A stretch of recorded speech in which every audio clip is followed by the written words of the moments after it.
Huawei gets to buy some products from U.S. companies again. CISA reiterates warnings about the risk of cyber attack from Iran. Considerations about power grid security. Cryptocurrencies draw criminals, and some of the scammers are looking ahead. Australia and New Zealand will conduct a simulation to study ways of removing abhorrent content from the web. The Senate likes Hack the Pentagon. And tech enthusiasm or voyeurism. You decide.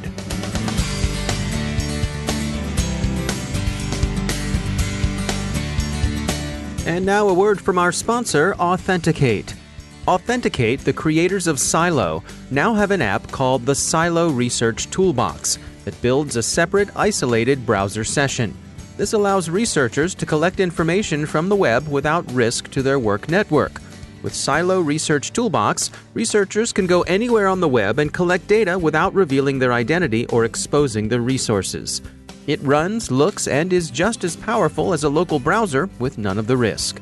The bottom line is that any website you visit on the open, deep, or dark web will not know any details about you, your computer, or your internet connection.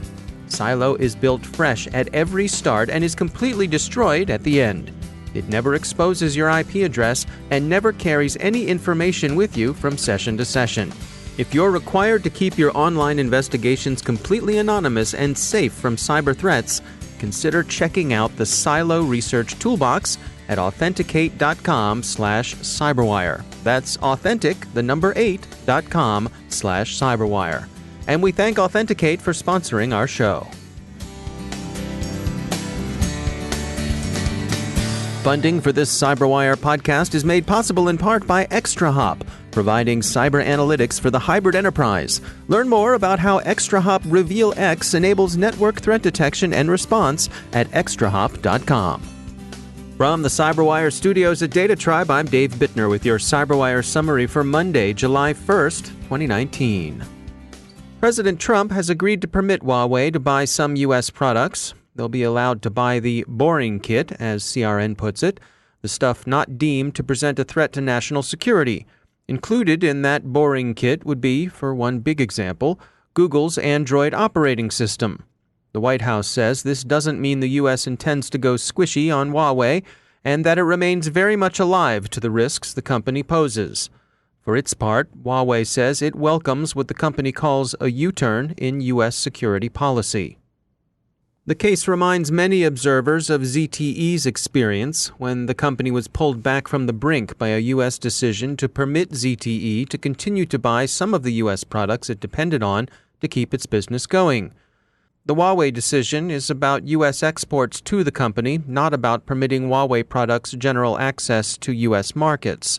The decision has drawn decidedly mixed reviews, but big tech will probably be pleased by any relaxation of export controls.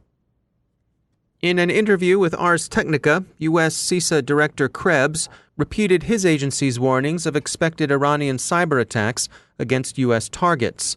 It's more than a regional matter, he said, alluding to tensions around the Arabian Gulf. And he again warned that enterprises should consider destructive wiper attacks a real possibility. There's been a great deal of recent concern about cyber attacks against power grids, with the U.S. warning of both Russian and Iranian hostile interest in the North American grid, and with Russia complaining that the U.S. had staged malware in Russia's own grid, presumably as either a deterrent or as battle space preparation. An example of power disruption in Japan that came to light last week wasn't a cyber attack, but it was worth considering as a cautionary tale in the light of such worries about the vulnerability of power generation and distribution. Western Digital disclosed that a 13-minute power failure at its partner Toshiba Memory disrupted flash memory production. The accident is said to have destroyed some 6 exabytes of product. Production is expected to return to normal in the middle of July, and there may be a noticeable economic effect. Significant fluctuations in flash prices are expected, the disclosure suggests. Another incident, and this one was an attack, is the ransomware infestation at aviation components manufacturer ASCO. That attack remains only partially remediated. Things are said to be improving, but ASCO doesn't yet have a projected time for full recovery. Australia is leading a voluntary international agreement in which governments would swiftly take down abhorrent content posted online. Along with partners from New Zealand, the government intends to hold a major simulation to determine how such a takedown might be managed. As Australian officials put it at the G20, quote, "The commitments from the Australian Task Force to combat terrorist and extreme violent material online the government set up following the Christchurch terrorist attacks will see tighter monitoring and controls on live streaming and simulation exercise to further test social media companies' capabilities." End quote. Altcoins are drawing scammers for familiar Willie Sutton-esque reasons. That's where the money is. Iran has taken down 2 big cryptocurrency mining farms run from disused factories.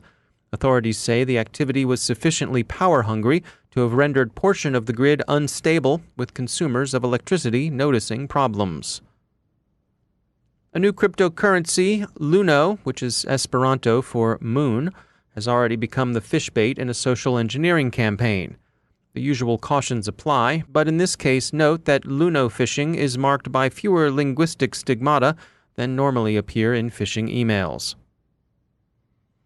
And Facebook's much ballyhooed Libra cryptocurrency, greeted as everything from a new era of trade and remittances outside the stranglehold of central banks to the mark of the beast and inter alia something like an Illuminati plot to control everyone's identity.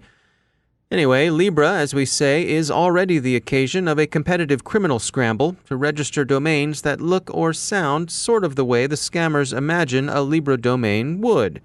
So prepare yourself in advance. The fishers of coin are already baiting their trawl lines. Security firm Proofpoint recently shared warnings that bad actors are increasingly targeting specific individuals within organizations, making use of techniques like social engineering to gain access. With this in mind, they say it's important for organizations to focus on the human side of cybersecurity. Gretel Egan is Security Awareness and Training Strategist at Proofpoint. First being to look at the threat intelligence that you have. Most people are monitoring email. Most people have threat detection tools in place. So great idea to take a look at what is coming into your organization and who is receiving, who is the intended recipient if things are being blocked, of those types of attacks and how those attacks are being structured. What type of messages are in these emails? Are there malicious attachments? Are there malicious links? How are they being structured? And then really kind of taking a look at who and what departments and what roles are cyber attackers valuing that maybe is a little different than my perception of who I think cyber attackers might be going after. We do see a lot of organizations kind of assuming that those VIPs, the very visible C-level executives, that these are the people that cyber attackers are going to go after. And certainly they are. However, we see attackers looking up and down org charts to find their points of compromise. Important to really know how your organization in specific is being attacked.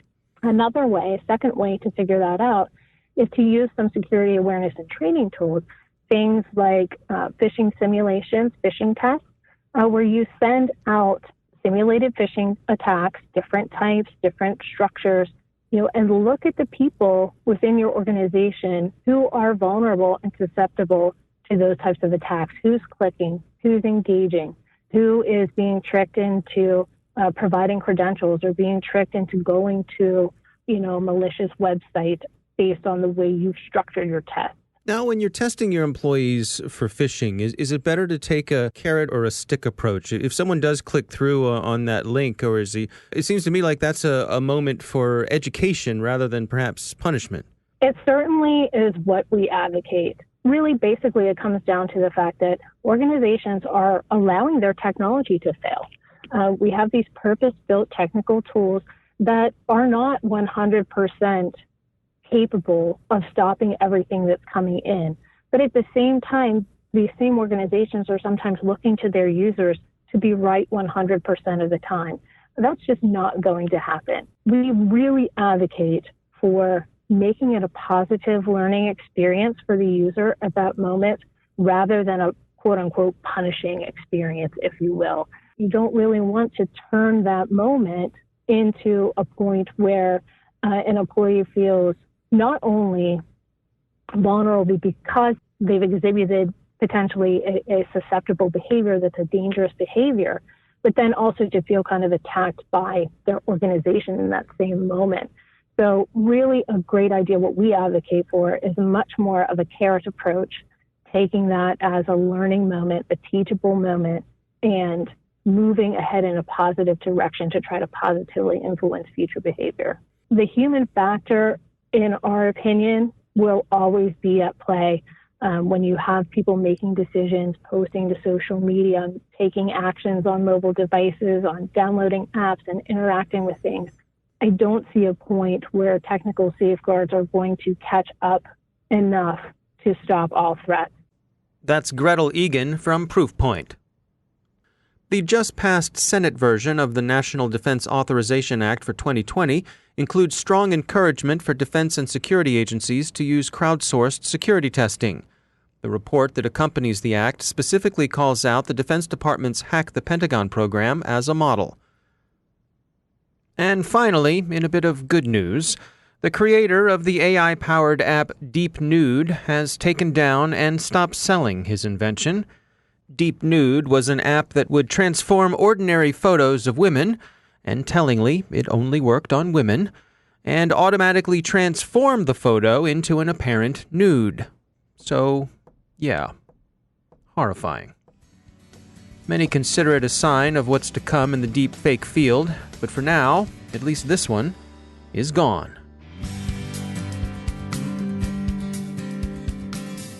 And now a word from our sponsor, Edgewise. The biggest problem in security that remains unsolved is unprotected attack paths that allow threats to compromise vulnerable targets in the cloud and data center. But traditional microsegmentation is too complex and time-consuming and offers limited value that's hard to measure. There's a better approach. Edgewise Zero Trust Auto Segmentation. Edgewise is impossibly simple microsegmentation in one click, delivering results immediately with a security outcome that's provable and management that's zero touch. At the core of Edgewise auto segmentation is Zero Trust Identity, which automatically builds unique identities for all communicating software and devices by combining cryptographic properties of the workload with risk classifications. Edgewise protects any application in any environment without any architectural changes. They provide measurable improvement by quantifying attack path risk reduction and demonstrate isolation between critical services so that your application can't be breached. Learn more at edgewise.net/cyberwire. That's edgewise.net/cyberwire. And we thank Edgewise for sponsoring our show.